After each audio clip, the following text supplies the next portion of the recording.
one open case, one unsolved murder is one too many. And when we mess up, we're gonna fess up and we're gonna clean up. Hey, Sergeant. How you doing? Jeremy Rogalski, Channel 11. He was lazy, he was a liar, he was not forthright with his supervisors, and he misled his other coworkers. I remember Sergeant Ryan Chandler very clearly because 2.5 years ago, we broke the story. HPD Sergeant Ryan Chandler is off the job and can't carry a badge or gun while Internal Affairs reviews dozens of his cases. This homicide detective was botching investigations left and right by either doing sloppy police work or sometimes little to no work whatsoever. All told, Houston police came out and said he bungled 20 homicide investigations, leaving victims' families lost and in limbo. And in Patrick Carver's case, his loved ones say there were signs of trouble from the get-go. The lax investigation is just total bullcrap.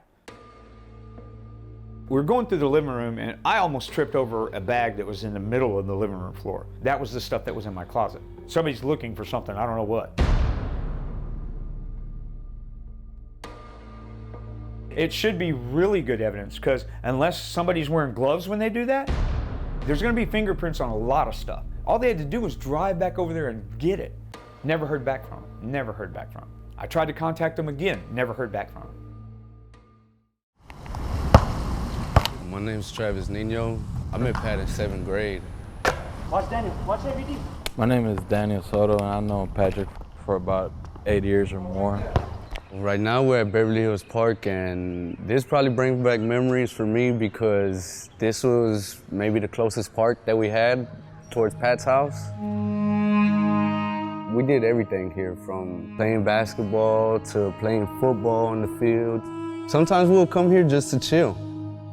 I could remember standing over there in those bleachers and it was dark and we didn't have nothing to do. That's how I knew I had real friends. Like, we didn't have to do nothing. We could just be together and we had a good time.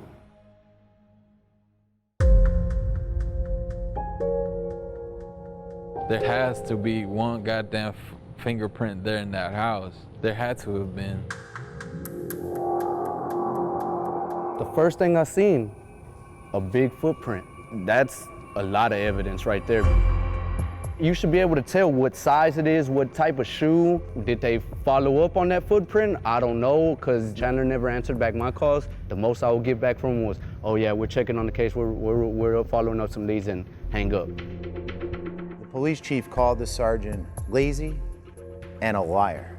Honestly, I couldn't take it. I was devastated. Anger wasn't even, it was past anger. It was rage.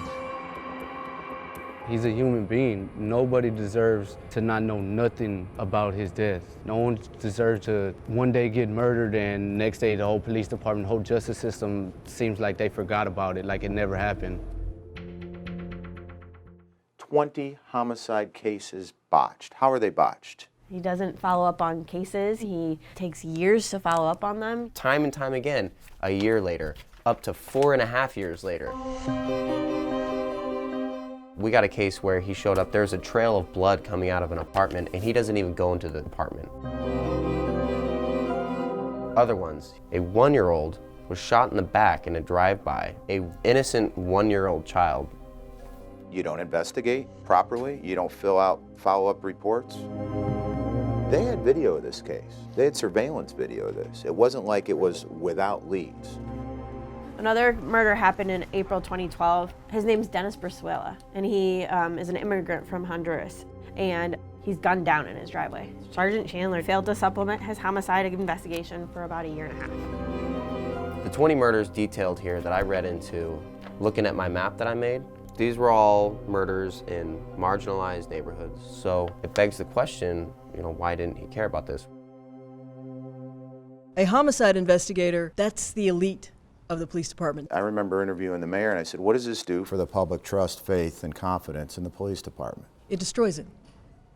There's no other nice way to say that.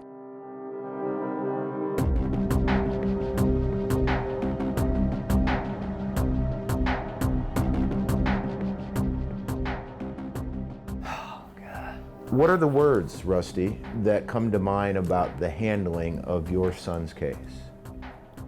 What the, how, why? You think that these people are there to protect and serve. So you're trusting these people to just do their job. Then you find out that, no, that's not what happened. This guy just didn't care.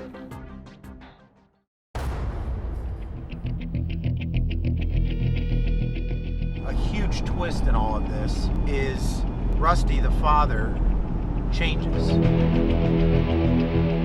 Patrick had a lot of anger towards him and a lot of pain. He really felt betrayed. First of all, I never should have gone there because I should have been adult enough to go, it's wrong.